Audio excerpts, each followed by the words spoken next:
तो last class में हम एक टॉपिक कर रहे थे sexual reproduction in human being, और इसमें हमारे पास एक हेडिंग है एडोलेसेंस। क्या नेम है? एडोलेसेंस। क्या होता है एडोलेसेंस? तो इसकी डेफिनेशन ये रहेगी, the period of life when the body undergoes changes। Life का एक ऐसा पीरियड जिसमें क्या होता है, बॉडी में कुछ चेंजेस आते हैं, लीडिंग टू रिप्रोडक्टिव मैच्योरिटी। और कहीं ना कहीं ये रिप्रोडक्टिव मैच्योरिटी को क्या करता है, लीड करता है।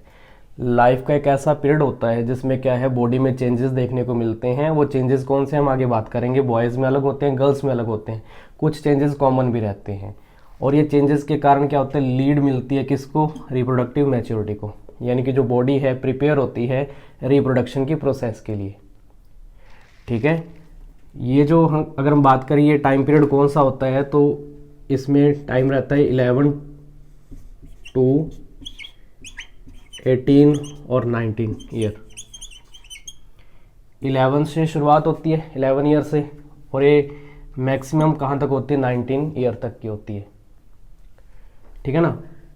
और इसको हम क्लासीफाई कर सकते हैं डिफरेंटली।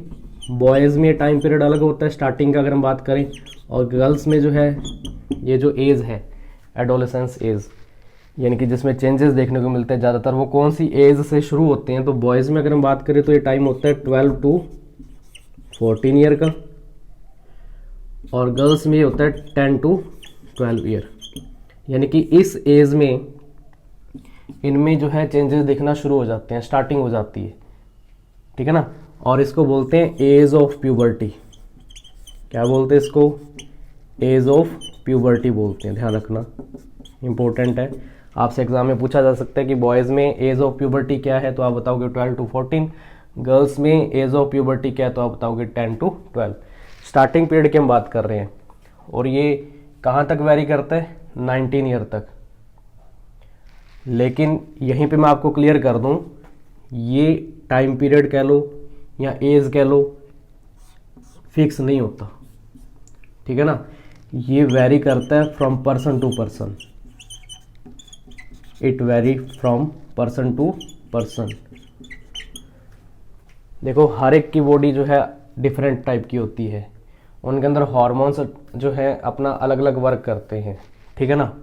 तो उस बेस पे अगर हम बात करें तो ये जो एज है जो मैं आपको बता रहा हूँ 11 से लेके 19 तक की जो एज है जिसमें ये आपको चेंजेस देखने को मिलते हैं, ये कोई कंपलसरी नहीं है। ये थोड़े बहुत कम ज़्यादा भी हो सकते हैं। ठीक है ना। ज़रूरी नहीं कि 11 ईयर की एज में जो है स्टार्ट हो जाएगा जो टाइम पीरियड है ये वाला, और 19 तक जाके ख़त्म हो जाएगा। ये 10 से भी शुरू हो सकता है, 12 से भी शुरू हो सकता है, ये 18 पे भी एंड हो सकता है, ये 20 पे भी एंड हो सकता है, 22 पे भी एंड हो सकता है। मतलब ये एज जो है बुक के अकॉर्डिंग रीड करें तो ठीक है, बट ये वेरी करता है। सब में क्या होता है, अलग अलग टाइम पीरियड होता है। ठीक है, इसको आप नोट करोगे। एडोलेसेंस की डेफिनेशन है, स्टार्टिंग बताइए 11 ईयर से शुरू हो जाती है और 19 ईयर तक ये चलती है। और बॉयज़ में जो है ये टाइम पीरियड अलग होता है और गर्ल्स में अलग होता है। इसको बोलते हैं age of puberty, age of puberty इसको बोलते हैं हम। देखो, इस एज के अंदर एक जो है टाइम पीरियड कवर हो रहा है 13 to 19, और 13, 14, 15, 16, 17 है ना, इन सब के स्पेलिंग में लास्ट में 3 वर्ड आ रहा है। तो ये जो एज होती है 13 से 19 की, इसको हम टीन एज भी बोलते हैं। क्या बोलते हैं इसको? टीन एज भी बोला जाता है। 13 से 19 ईयर तक का जो पीरियड होता है।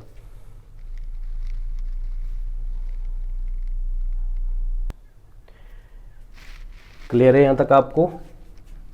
तो अब हम ये बात करते हैं चेंजेस कौन से हैं बॉयज़ में और गर्ल्स में, क्या क्या चेंजेस देखने को मिलते हैं बॉडी के अंदर ताकि वो लीड करें रिप्रोडक्टिव मैच्योरिटी को। तो सबसे पहले हम बात करेंगे common changes. Common changes. Common मतलब क्या, यानी कि दोनों में आपको ये गर्ल्स और बॉयज़ दोनों में ये चेंजेस देखने को मिलेंगे। वो कौन कौन से हो सकते हैं? फर्स्टली अगर हम बात करें तो growth of thick hair, growth of thick hair. Body parts के नेम आपके बता रखे हैं बुक में। एक तो नेम है आर्मपिट एंड जेनाइटल ऑर्गन या जेनाइटल एरिया। ठीक है, ये बॉडी पार्ट्स हैं जहाँ पे ग्रोथ होने लगती है हेयर की, थिक हेयर की ग्रोथ होने लगती है। वहीं पे अगर हम बात करें थिन हेयर, थिन हेयर की ग्रोथ होती है। आप कह सकते हो बॉडी पार्ट्स में legs and arm, thin hair जो है ग्रोथ करते हैं लेग्स पे और आर्म जो है बॉडी पार्ट्स पे। नेक्स्ट अगर हम बात करें स्किन, इस कंडीशन में यानी कि इस एज में जो स्किन ज़्यादा ऑयली हो जाती है और यहाँ तक कि पिंपल्स भी निकलते हैं, है ना, फेस पे पिंपल्स निकल आते हैं। तो ये कॉमन चेंजेस है दोनों में, बॉयज़ में भी और गर्ल्स में भी। इनको आप नोट करोगे, सिंपल है बिल्कुल।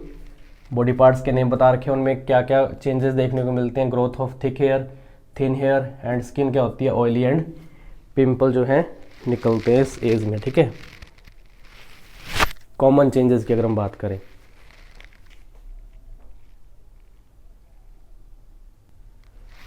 नोट कर लिया होगा आपने।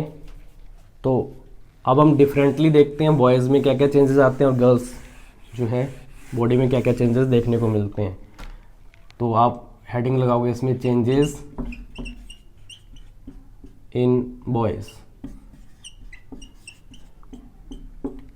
तो फर्स्टली अगर हम बात करें बॉयज़ की बॉडी के अंदर क्या क्या चेंजेस आते हैं, तो फर्स्ट आप बताओगे ग्रोथ ऑफ थिक हेयर, है ना। थिक हेयर की जो है ग्रोथ होने लग जाती है बॉडी के ऊपर, या मेनली अगर हम बात करें फेस पे, है ना, बियर्ड वगैरह दाढ़ी आने लग जाती है, ग्रोथ ऑफ थिक हेयर।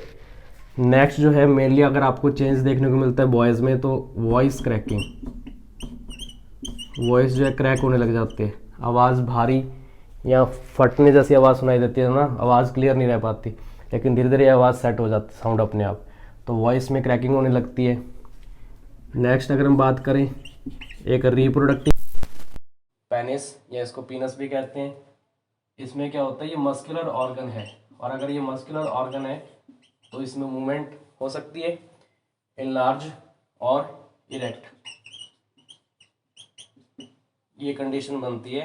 अगर हम बात करें बॉयज़ में चेंजेस की तो growth of thick hair, mainly face पे हम कह सकते हैं, है ना, बॉडी पार्ट्स पे जो है ग्रोथ होने लग जाती है हेयर की, वॉइस में क्रैकिंग होने लग जाती है, और पेनिस या पीनस जो है that is a reproductive organ, it is a muscular organ also, और ये इनलार्ज हो सकता है यानी कि साइज में इंक्रीमेंट और डिक्रीमेंट होता रहता है, और ये इरेक्ट हो सकता है। इरेक्ट का मीनिंग अगर मैं आपको बताऊं तो हम बात करेंगे यहाँ पे जो ये ऑर्गन है इससे क्या रिलीज होते हैं, स्पर्म सेल रिलीज होते हैं, स्पर्म सेल जो कि मेल गैमेट होते हैं, इनको मेल जर्म सेल भी कहते हैं, है ना, जो कि रिप्रोडक्शन की प्रोसेस को आगे कंटिन्यू करते हैं स्पर्म सेल। तो इरेक्ट होंगे स्पर्म सेल किससे, इस ऑर्गन से, नेम है पेनिस। ये आपको पॉइंट्स ध्यान रखने हैं चेंजेस इन बॉयज। ठीक है भाई, नोट करो इसको।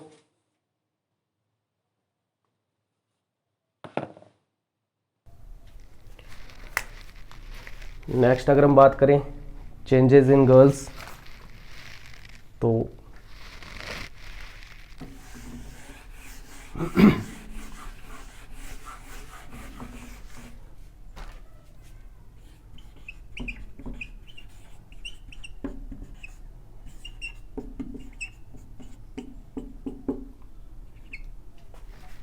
तो यहाँ अगर हम बात करें क्या क्या चेंजेस देखने को मिलते हैं गर्ल्स बॉडी के अंदर, तो आप बताते हो ब्रेस्ट साइज इंक्रीज होता है इसमें, इंक्रीज ब्रेस्ट साइज। देखो बॉयज़ के लिए जो टर्म आती है चेस्ट कैविटी बोलते हैं इसको, चेस्ट पोर्शन बोलते हैं, वहीं पे गर्ल्स में इसको ब्रेस्ट बोलते हैं। तो जो ब्रेस्ट साइज है इंक्रीज करता है, यानी कि ये चेंजेस देखने को मिलते हैं गर्ल्स में। और जो ब्रेस्ट फीडिंग आप एक टर्म सुनते हो, मदर फीड भी हम बोलते हैं कि जो मदर है वो अपने बेबी को मिल्क फीड करती है, तो ब्रेस्ट पे एक टिप पार्ट होता है, इसको हम बोलते हैं निपल्स। ये डार्क कलर होने लग जाता है इनका, डार्कन कलर, ठीक है ना। जो ब्रेस्ट के टिप पे प्रेजेंट जो निपल्स जो होते हैं, इनका कलर कैसा होता है, डार्क हो जाता है। ये आपको ध्यान रखना है, चेंजेस इन गर्ल्स। बॉयज़ में हमने बात की थी, जो वॉइस है उसमें क्रैकिंग होना शुरू हो जाती है। यहाँ पे अगर हम बात करें गर्ल्स में, तो वॉइस जो है क्या इसमें रहेगा, श्रिंकिंग। वॉइस क्या होने लगती है, श्रिंक होने लग जाती है, पतली आवाज़ होने लग जाती है, तीखी आवाज़ होने लग जाती है, शार्पनेस ज़्यादा आ जाती है इसमें, ठीक है। ये आपको चेंजेस ध्यान रखने हैं। और मेनली एक टर्म आती है, नेम आता है मेंस्ट्रुएशन साइकिल, इसको शॉर्ट में बोलते हैं एमसी।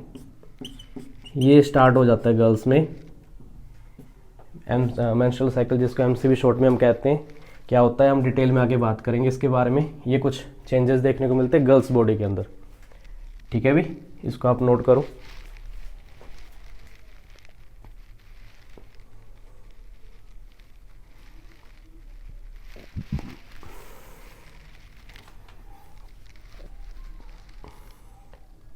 किया आपने नोट यहाँ तक, ठीक है।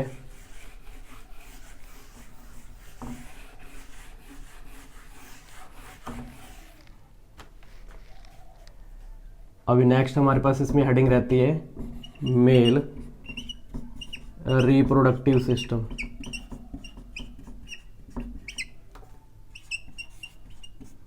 Male reproductive system.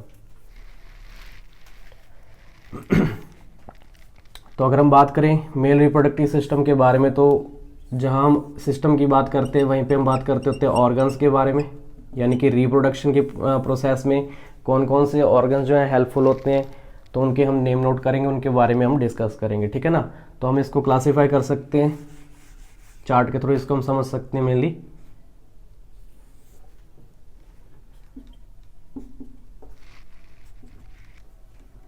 तो एक तो इसमें कैटेगरी रहेगी हमारे पास प्राइमरी सेक्स ऑर्गन बोलते हैं इसको।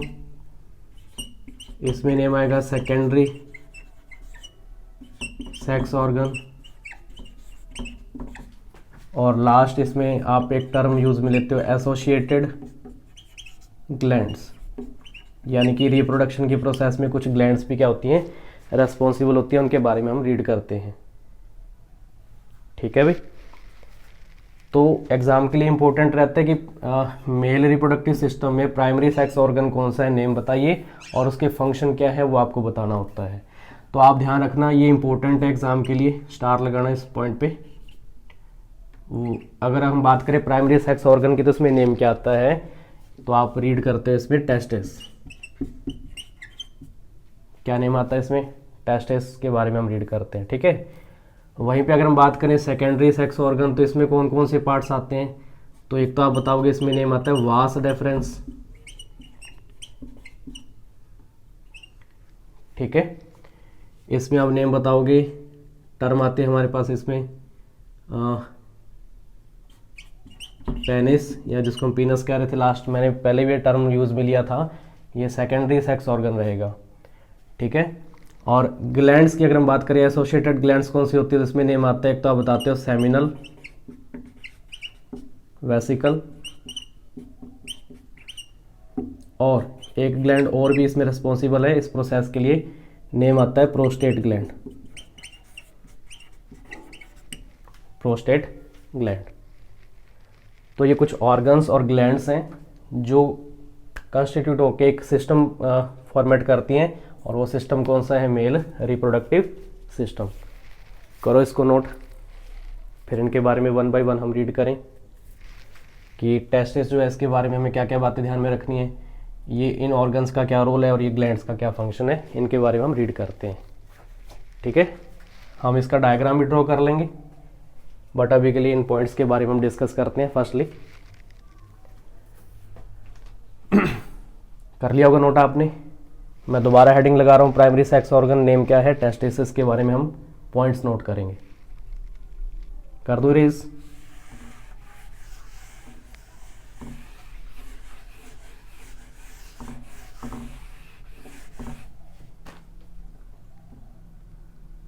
अभी हम बात कर रहे हैं मेल रिप्रोडक्टिव सिस्टम,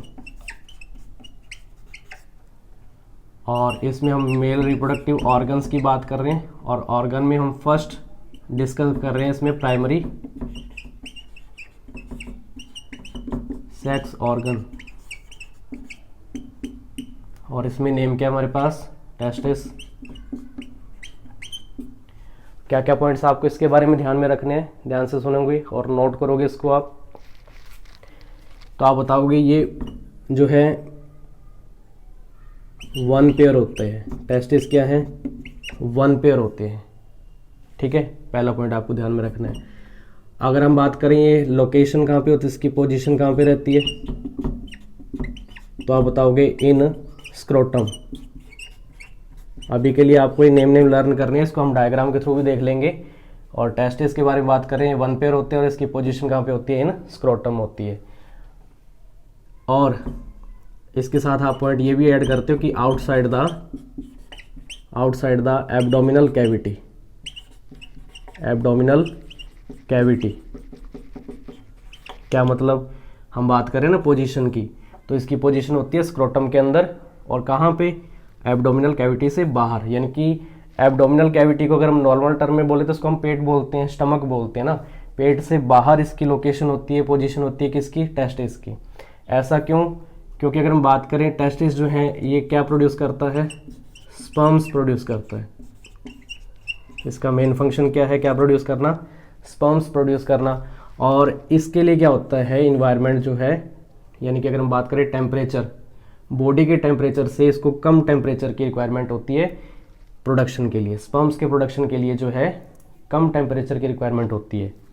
तो आप बताओगे स्पर्म सेल के लिए it require lower temperature as compare to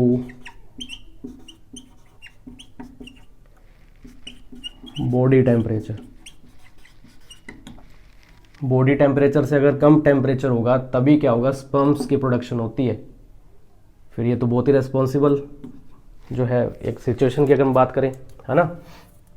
इसलिए जो है टेस्टिस क्या होते हैं, स्क्रोटम में और एब्डोमिनल कैविटी से बाहर प्रेजेंट होते हैं। स्पर्म सेल रिलीज होती है, एक तो मैंने आपको बता दिया, स्पर्म सेल प्रोड्यूस होते हैं। इसके अलावा टेस्टिस के बारे में हमने लास्ट टाइम बात की थी, एज अ एंडोक्राइन ग्लैंड, इससे हार्मोन भी सिक्रीट होता है। क्या नेम था, टेस्टोस्टेरोन हार्मोन, है ना। क्या नेम था इसमें, टेस्टोस्टेरोन हार्मोन जो है सिक्रीट होता है टेस्टिस से। ये पॉइंट्स आपको ध्यान में रखने हैं, ठीक है भाई। प्राइमरी सेक्स ऑर्गन नेम क्या है, टेस्टिस, इसको गोनेड भी बोलते, ध्यान रखना। आपकी बुक में नहीं है टर्म, वैसे आरबीएसई बुक जो पहले वाली होती थी उसमें बताया होता है, इसको गोनेड भी बोलते हैं, गोनेड। तो टेस्टिस के बारे में ये वन पेयर है, स्क्रोटम में प्रेजेंट होता है आउटसाइड द एब्डोमिनल कैविटी। इससे स्पर्म सेल प्रोड्यूस होती है और टेस्टोस्टेरोन हार्मोन सिक्रीट होता है। और स्पर्म सेल को प्रोडक्शन के लिए, है ना, एक ऐसा एनवायरनमेंट चाहिए होता है जिसका टेम्परेचर की अगर हम बात करें तो बॉडी के टेम्परेचर से इसको कम टेम्परेचर की रिक्वायरमेंट होती है। इसलिए रीज़न क्या है, टेस्टिस की जो पोजीशन है वो एब्डोमिनल कैविटी से बाहर होती है, स्क्रोटम के अंदर। ये पॉइंट्स आपको ध्यान में रखने हैं, ठीक है भाई। Next, secondary sex organs.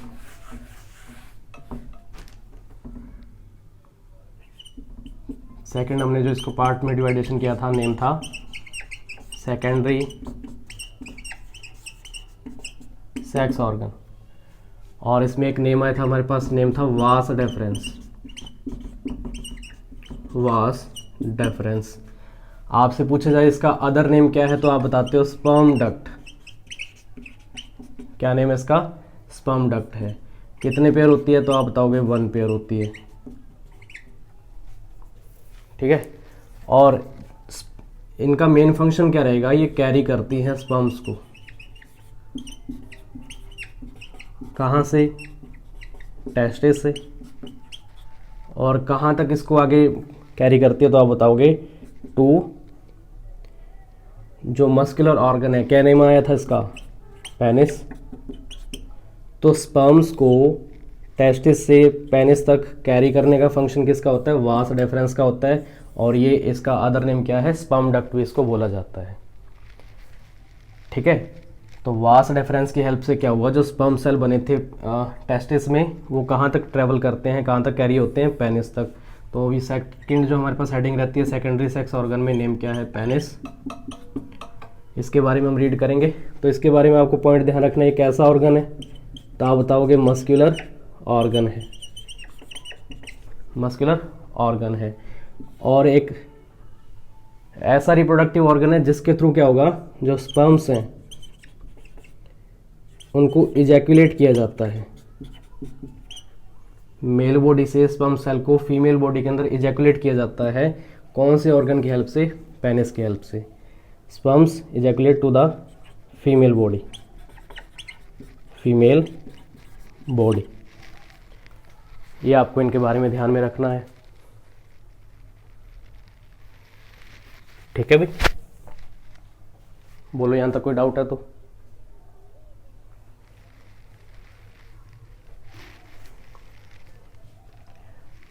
Next अगर हम बात करें थर्ड नंबर पे, ग्लैंड्स के बारे में हम बात कर रहे थे। एसोसिएटेड ग्लैंड्स,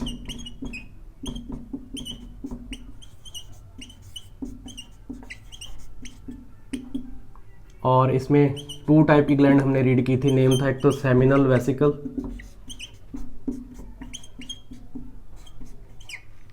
और सेकंड इसमें ग्लैंड कौन सी थी? Prostate gland.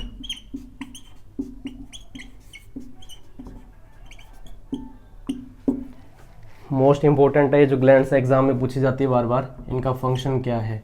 तो आप क्या ध्यान रखोगे, इन दोनों का मेनली फंक्शन क्या होता है?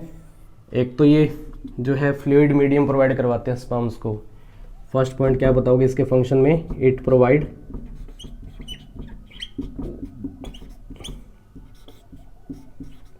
फ्लूइड मीडियम टू स्पर्म्स, ताकि वो इजीली ट्रैवल कर सके। मूवमेंट के लिए अगर हम बात करें तो फ्लूइड मीडियम कौन प्रोवाइड करवाता है? सेमिनल वेसिकल और प्रोस्टेट ग्लैंड। वहीं पे सेकंड जो फंक्शन इंपॉर्टेंट रहेगा, ये दोनों क्या करते हैं? प्रोवाइड करवाते हैं न्यूट्रिशन। न्यूट्रिशन देखो किसको प्रोवाइड करते हैं? To the sperm cell. Sperm cell देखो ये सेल है, और सेल को लिविंग रहने के लिए है ना किसकी रिक्वायरमेंट होती है? न्यूट्रिशन की रिक्वायरमेंट होती है। तो ये न्यूट्रिशन भी कौन प्रोवाइड करवाता है? ये ग्लैंड्स प्रोवाइड करवाती हैं। नेम आता है seminal vesicle and prostate gland. ये आपको ध्यान रखना है, ग्लैंड्स के बारे में इंपॉर्टेंट है। ठीक है भाई, न्यूट्रिशन के बेस पे अगर हम बात करें मेनली, तो इसमें क्या नेम आता है? न्यूट्रिशन किस टाइप का हो सकता है? तो ये कार्बोहाइड्रेट टाइप का होता है, और इसमें नेम आता है जैसे सुक्रोज, है ना? सुक्रोज टाइप का कह लो, या हम कहते हैं फ्रक्टोज, ग्लूकोज, ये जो फॉर्म्स होती हैं कार्बोहाइड्रेट की, इस बेस पे न्यूट्रिशन प्रोवाइड करवाया जाता है स्पर्म सेल को।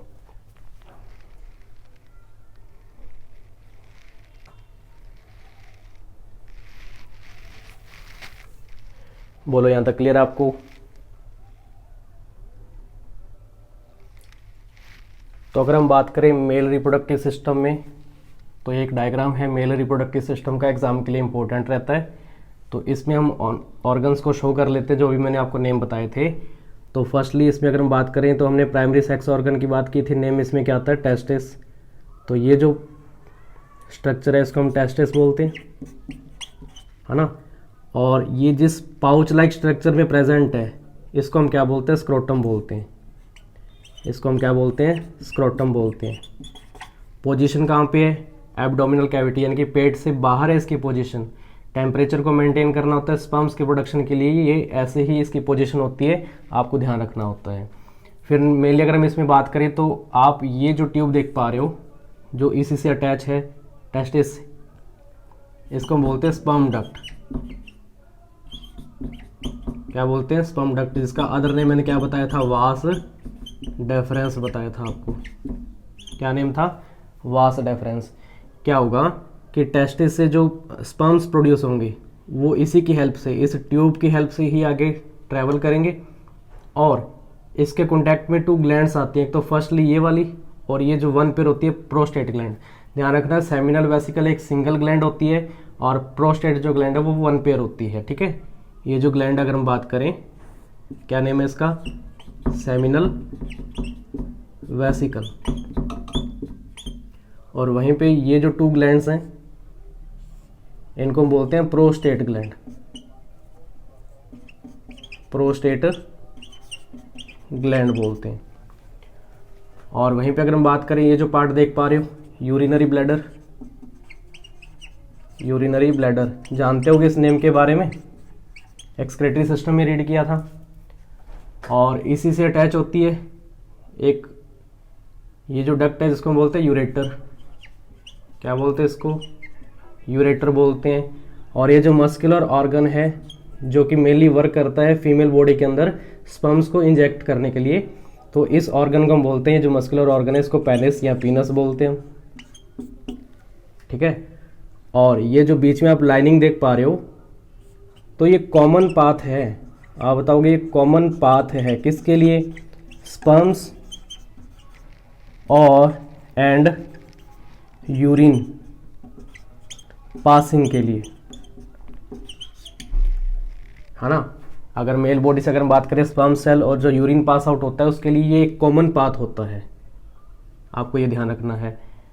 तो ये मेल रिप्रोडक्टिव सिस्टम, टेस्टिस में स्पर्म प्रोड्यूस होते हैं और स्पर्म डक्ट यानी कि वास डेफरेंस की हेल्प से ये आगे एंटर करते हैं, ट्रैवल करते रहते हैं। बीच में सेमिनल वेसिकल और प्रोस्टेट जो ग्लैंड है इसको न्यूट्रिशन और क्या हम बात करें जैसे कि फ्लूइड मीडियम प्रोवाइड करवाते हैं ताकि इजीली पास आउट हो सके।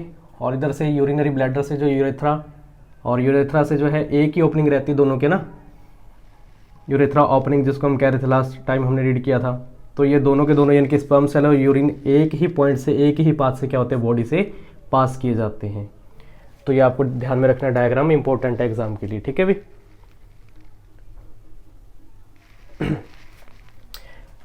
टेस्टिस में जो स्पर्म्स प्रोड्यूस हो रहे हैं, इस स्पर्म सेल की स्ट्रक्चर वैसे अभी आपकी इस क्लास में नहीं है, 8th क्लास में आप रीड करते हो, बट मैं आपको रिकॉल करवा देता हूं। तो कुछ इस टाइप की स्ट्रक्चर होती है स्पर्म सेल की, है ना। स्पर्म सेल ये 3 पार्ट्स में डिवाइड होता है, इसको हम बोलते हैं हेड, इसको बोलते हैं मिडल और इसको बोलते हैं टेल पार्ट। अब बताने को तो बहुत डिटेल में बात कर सकते हैं कि इस स्ट्रक्चर के अंदर क्या क्या मेनली हम रीड करते हैं। जो हेड पोर्शन है ये एक्रोसोम पार्ट होता है जो कि क्या करता है, एग को फर्टाइल करने का फंक्शन करता है। मिडल पार्ट में माइटोकॉन्ड्रिया प्रेजेंट होते हैं। टेल जो है मूवमेंट में, यानी कि स्पर्म सेल को मूवमेंट करने में कौन सा पार्ट हेल्प करता है, टेल हेल्प करती है ना। ये जो हेड पार्ट है किससे बनता है, गोल्गी अपैरेटस या गोल्जी बॉडी हम 9th क्लास में जो रीड करते हैं उससे बनता है। काफ़ी कुछ रीड कर सकते हैं। स्पर्म सेल कैसी होती है, हैप्लॉइड सेल होती है। हैप्लॉइड मतलब क्या, सिंगल न्यूक्लियस होता है जिसमें। और वहीं पे जब हम फीमेल बॉडी की बात करते हैं तो वहाँ पे एग सेल बनेंगे। एग सेल भी कैसे होते हैं, हैप्लॉइड सेल होती है, एन सेल होती है, 1 न्यूक्लियस होता है। दोनों न्यूक्लियस आपस में फ्यूजन करेंगे जिसको हम फर्टिलाइजेशन बोलते हैं। 2n सेल बनती है ना, जाइगोट बनता है, तो हम रीड करते होते हैं। तो ये स्पर्म सेल के स्ट्रक्चर के बारे में आपको ध्यान रखना है। 3 पार्ट्स में डिवाइड होता है, हेड, मिडल और टेल पार्ट। यहाँ पे बिल्कुल ये जो एक्रोसोम वाला पार्ट है इसके जस्ट टिप पे यहाँ पे अगर हम बात करें तो एक एंजाइम प्रेजेंट होता है, नेम आता है हाइलुरोनिडेज एंजाइम। एक ऐसा एंजाइम जो कि क्या करेगा, उस एग सेल की जो लेयर है, आउटर लेयर है, उसको ब्रस्ट करने का ना, उसको कट करने का फंक्शन करता है ताकि अंदर एंटर कर सके स्पर्म सेल एग सेल के अंदर। तो ये एंजाइम उसमें हेल्प करता है। तो काफ़ी कुछ रीड कर सकते हैं लेकिन बुक में इतना हमारे है नहीं है, फिर भी आप चाहो तो ये नोट कर सकते हैं। ठीक है भाई, तो आज की क्लास में हमने एक टॉपिक शुरू किया था, sexual reproduction in human being, और उसमें हमने बात की थी एडोलेसेंस क्या होता है, एज ऑफ प्यूबर्टी बॉयज़ और गर्ल्स में क्या रहती है, कॉमन चेंजेस क्या होते हैं, बॉयज़ में कौन से चेंजेस है, गर्ल्स में कौन से चेंजेस देखने को मिलते हैं। फिर हमने हेडिंग शुरू की थी मेल रिप्रोडक्टिव सिस्टम, ऑर्गन्स की बात की थी primary, secondary and associated glands. Primary sex organ में मेनली नेम आया था टेस्टिस, सेकेंडरी में नेम आता है वास डेफरेंस, है ना, पीनस, यूरेथ्रा, यूरिनरी ब्लैडर, ये सारे कंबाइन होकर एक सिंगल पाथ बनता होता है। और एसोसिएटेड ग्लैंड में हमने बात की थी सेमिनल वेसिकल और फिर प्रोस्टेट ग्लैंड के बारे में। सबके बारे में मैंने आपको फंक्शन बता दिए, डायग्राम के थ्रू आपको एक्सप्लेन कर दिया, और ये स्पर्म सेल की स्ट्रक्चर है। ठीक है भी, कोई डाउट हो तो आप कमेंट करके पूछ सकते हैं। नेक्स्ट वीडियो में हम मिलेंगे फिर से। Thank you.